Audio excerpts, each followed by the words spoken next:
September 2006. Captain Blood by Rafael Sabatini. Chapter 27. Cartagena.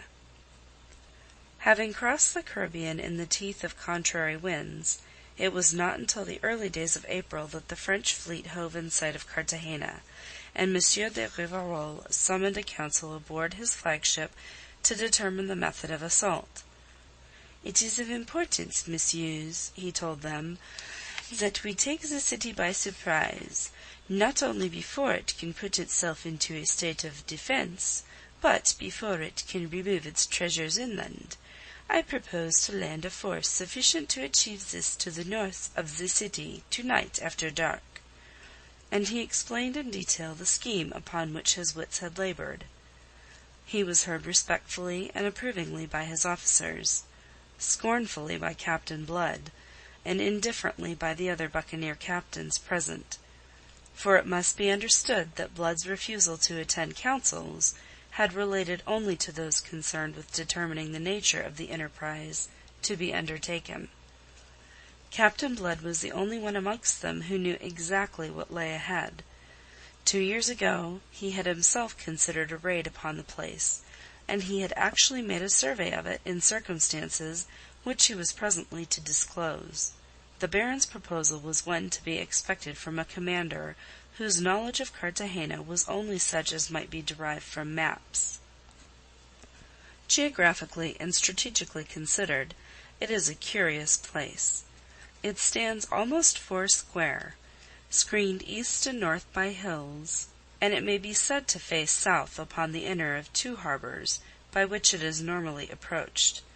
The entrance to the outer harbor, which is in reality a lagoon some 3 miles across, lies through a neck known as the Boca Chica, or Little Mouth, and defended by a fort. A long strip of densely wooded land to the westward acts here as a natural breakwater, and as the inner harbor is approached, another strip of land thrusts across at right angles from the first, towards the mainland on the east. Just short of this it ceases, leaving a deep but very narrow channel, a veritable gateway into the secure and sheltered inner harbor. Another fort defends this second passage. East and north of Cartagena lies the mainland, which may be left out of account.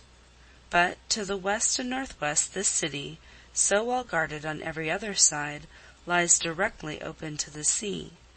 It stands back beyond a half-mile of beach, and besides this and the stout walls which fortify it, would appear to have no other defenses. But those appearances are deceptive, and they had utterly deceived Monsieur de Rivarol when he devised his plan. It remained for Captain Blood to explain the difficulties when Monsieur de Rivarol informed him that the honor of opening the assault in the manner which he prescribed was to be accorded to the buccaneers. Captain Blood smiled sardonic appreciation of the honor reserved for his men. It was precisely what he would have expected. For the buccaneers the dangers, for Monsieur de Rivarol the honor, glory, and profit of the enterprise. "It is an honor which I must decline," said he quite coldly. Wolverstone grunted approval, and Hagthorpe nodded. Iberville, who as much as any of them resented the superciliousness of his noble compatriot, never wavered in loyalty to Captain Blood. The French officers, there were 6 of them present, stared their haughty surprise at the buccaneer leader, whilst the Baron challengingly fired a question at him. "How? You decline it, sir? You decline to obey orders, do you say?" "I understood, Monsieur le Baron, that you summoned us to deliberate upon the means to be adopted."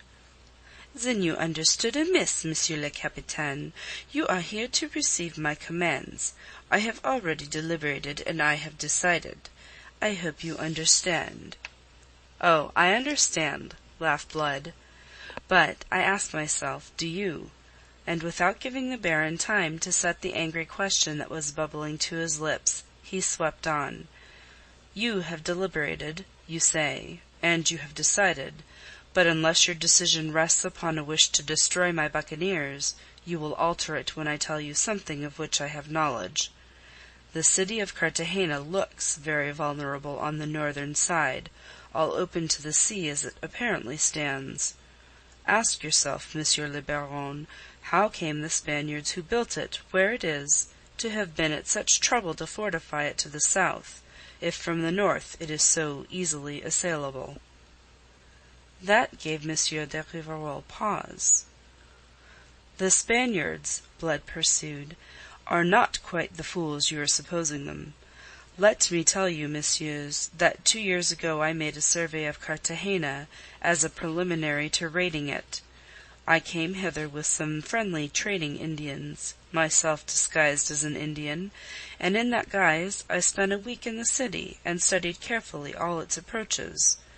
On the side of the sea where it looks so temptingly open to assault, there is shoal water for over half a mile out, far enough out, I assure you, to ensure that no ship shall come within bombarding range of it. It is not safe to venture nearer land than 3/4 of a mile." "But our landing will be effected in canoes and piraguas and open boats," cried an officer impatiently. "In the calmest season of the year, the surf will hinder any such operation. And you will also bear in mind that if landing were possible as you are suggesting, that landing could not be covered by the ship's guns. In fact, it is the landing parties would be in danger from their own artillery."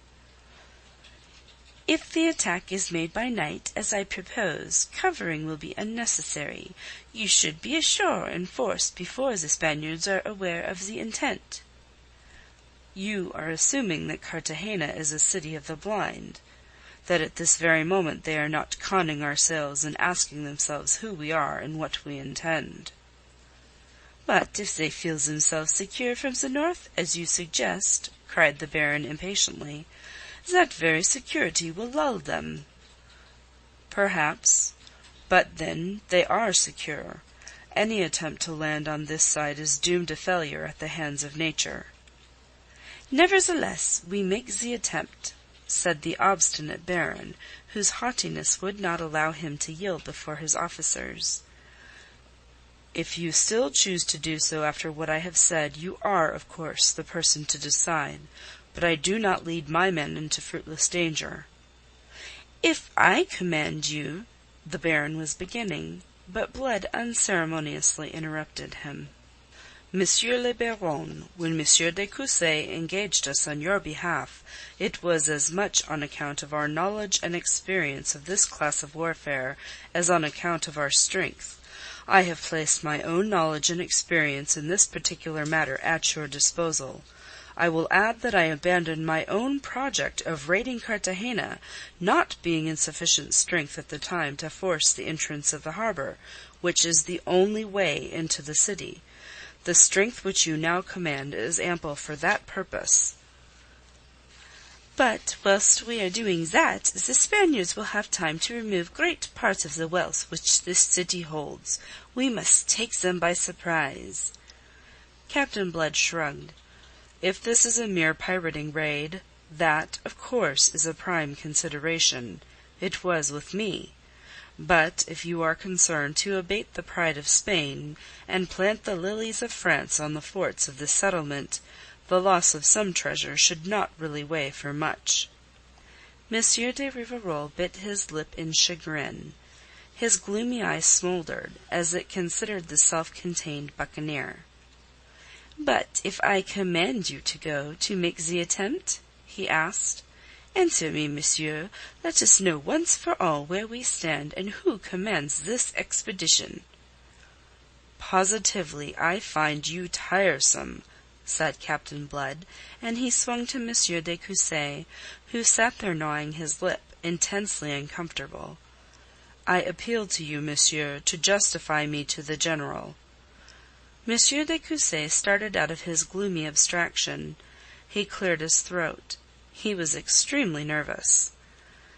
"In view of what Captain Blood has submitted—" "Oh, to the devil with that!" snapped Rivarol. "It seems that I am followed by poltroons. Look you, Monsieur le Capitaine, since you are afraid to undertake this thing, I will myself undertake it. The weather is calm, and I count upon making good my landing.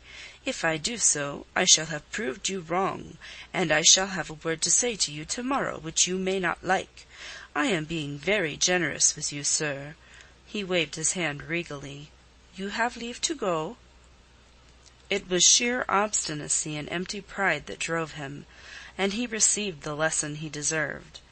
The fleet stood in during the afternoon to within a mile of the coast, and under cover of darkness 300 men, of whom 200 were negroes, the whole of the negro contingent having been pressed into the undertaking, were pulled away for the shore in the canoes, piraguas, and ships' boats. Rivarol's pride compelled him, however much he may have disliked the venture, to lead them in person. The first 6 boats were caught in the surf, and pounded into fragments before their occupants could extricate themselves. The thunder of the breakers and the cries of the shipwrecked warned those who followed, and thereby saved them from sharing the same fate. By the Baron's urgent orders, they pulled away again out of danger, and stood about to pick up such survivors as contrived to battle towards them. Close upon 50 lives were lost in the adventure, together with half a dozen boats stored with ammunition and light guns. The Baron went back to his flagship an infuriated, but by no means a wiser man. Wisdom, not even the pungent wisdom experience thrusts upon us, is not for such as Monsieur de Rivarol. His anger embraced all things, but focused chiefly upon Captain Blood.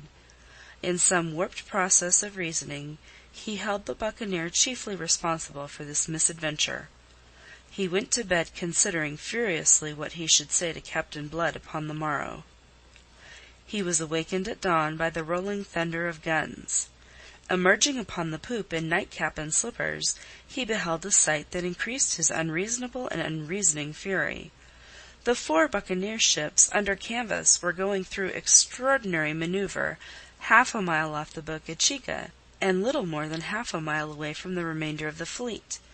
And from their flanks, flame and smoke were belching each time they swung broadside to the great round fort that guarded the narrow entrance.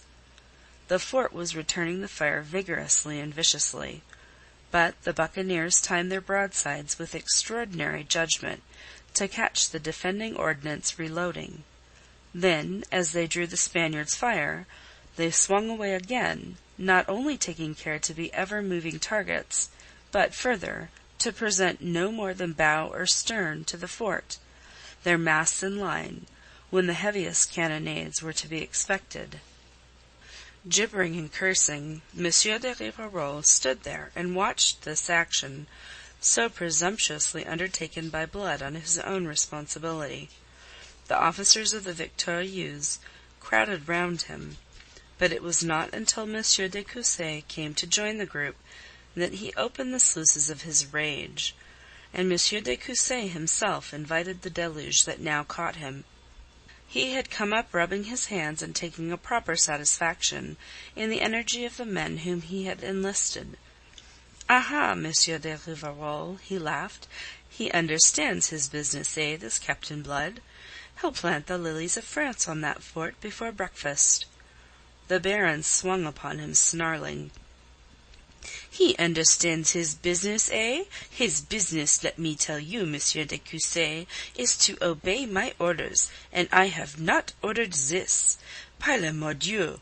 When this is over, I'll deal with him for his damned insubordination." "Surely, Monsieur le Baron, he will have justified it if he succeeds." "Justified it? Ah, parbleu! Can a soldier ever justify acting without orders?" He raved on furiously, his officers supporting him out of their detestation of Captain Blood.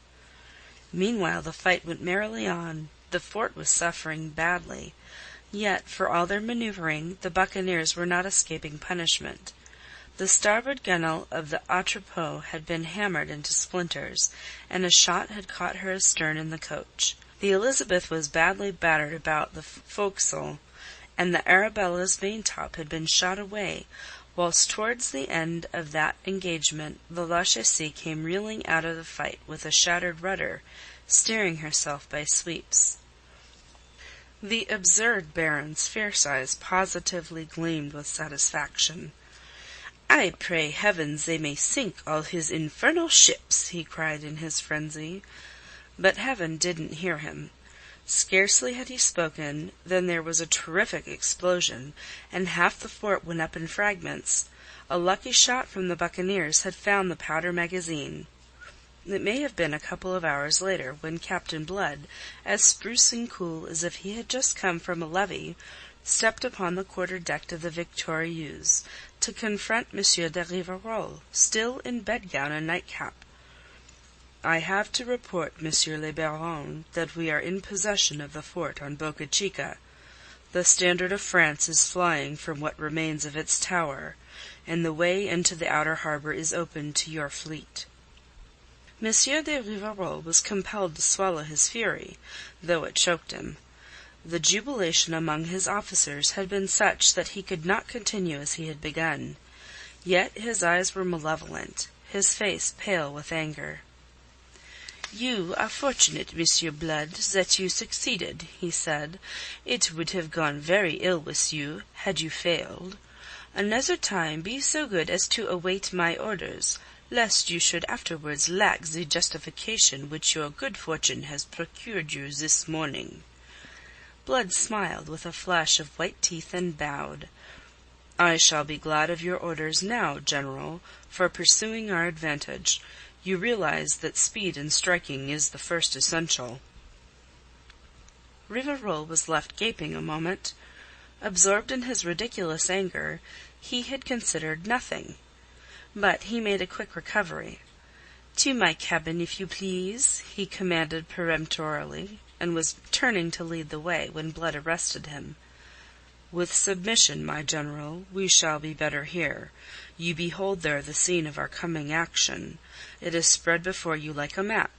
He waved his hand towards the lagoon, the country flanking it, and the considerable city standing back from the beach. "If it is not a presumption in me to offer a suggestion—" He paused. M. de Rivarol looked at him sharply, suspecting irony, but the swarthy face was bland, the keen eyes steady. "Let us hear your suggestion," he consented. Blood pointed out the fort at the mouth of the inner harbour, which was just barely visible above the waving palms on the intervening tongue of land. He announced that its armament was less formidable than that of the outer fort, which they had reduced. But, on the other hand, the passage was very much narrower than the Boca Chica, and before they could attempt to make it in any case, they must dispose of those defences. He proposed that the French ships should enter the outer harbour, and proceed at once to bombardment. Meanwhile, he would land 300 buccaneers and some artillery on the eastern side of the lagoon, beyond the fragrant garden islands dense with richly bearing fruit trees, and proceed simultaneously to storm the fort in the rear. Thus beset on both sides at once, and demoralized by the fate of the much stronger outer fort, he did not think the Spaniards would offer a very long resistance. Then it would be for M. de Rivarol to garrison the fort, whilst Captain Blood would sweep on with his men and seize the church of Nuestra Señora de la Pupa, plainly visible on its hill immediately eastward of town. Not only did that eminence afford them a valuable and obvious strategic advantage, but it commanded the only road that led from Cartagena to the interior, and once it were held, there would be no further question of the Spaniards attempting to remove the wealth of the city. That, to M. de Rivarol, was, as Captain Blood had judged that it would be, the crowning argument. Supercilious until that moment, and disposed for his own pride's sake to treat the buccaneer's suggestions with cavalier criticism, M. de Rivarol's manner suddenly changed. He became alert and brisk, went so far as tolerantly to commend Captain Blood's plan, and issued orders that action might be taken upon it at once. It is not necessary to follow that action step by step, Blunders on the part of the French marred its smooth execution, and the indifferent handling of their ships led to the sinking of 2 of them in the course of the afternoon by the fort's gunfire. But by evening, owing largely to the irresistible fury with which the buccaneers stormed the place from the landward side, the fort had surrendered, and before dusk Blood and his men with some ordnance, hauled thither by mules, dominated the city from the heights of Nuestra Senora de la Poupa. At noon on the morrow, shorn of defences and threatened with bombardment, Cartagena sent offers of surrender to M. de Rivarol. Swollen with pride by a victory for which he took the entire credit to himself, the Baron dictated his terms. He demanded that all public effects and office accounts be delivered up, that the merchants surrender all moneys and goods held by them for their correspondence. The inhabitants could choose whether they would remain in the city or depart, but those who went must first deliver up all their property, and those who elected to remain must surrender half, and become the subjects of France. Religious houses and churches should be spared, but they must render accounts of all moneys and valuables in their possession. Cartagena agreed, having no choice in the matter, and on the next day, which was the 5th of April, M. de Rivarol entered the city and proclaimed it now a French colony, appointing M. de Cussy its governor. Thereafter he proceeded to the cathedral, where, very properly, a Te Deum was sung in honour of the conquest. This by way of grace, whereafter M. de Rivarol proceeded to devour the city. The only detail in which the French conquest of Cartagena differed from an ordinary buccaneering raid was that under the severest penalties no soldier was to enter the house of any inhabitant. But this apparent respect for the persons and property of the conquered was based in reality upon M. de Rivarol's anxiety lest a doubloon should be abstracted from all the wealth that was pouring into the treasury opened by the Baron in the name of the King of France. Once the golden stream had ceased, he removed all restrictions and left the city in prey to his men, who proceeded further to pillage it of that part of their property which the inhabitants, who became French subjects, had been assured should remain inviolate. The plunder was enormous. In the course of 4 days, over 100 mules laden with gold went out of the city and down to the boats waiting at the beach to convey the treasure aboard the ships. End of chapter 27.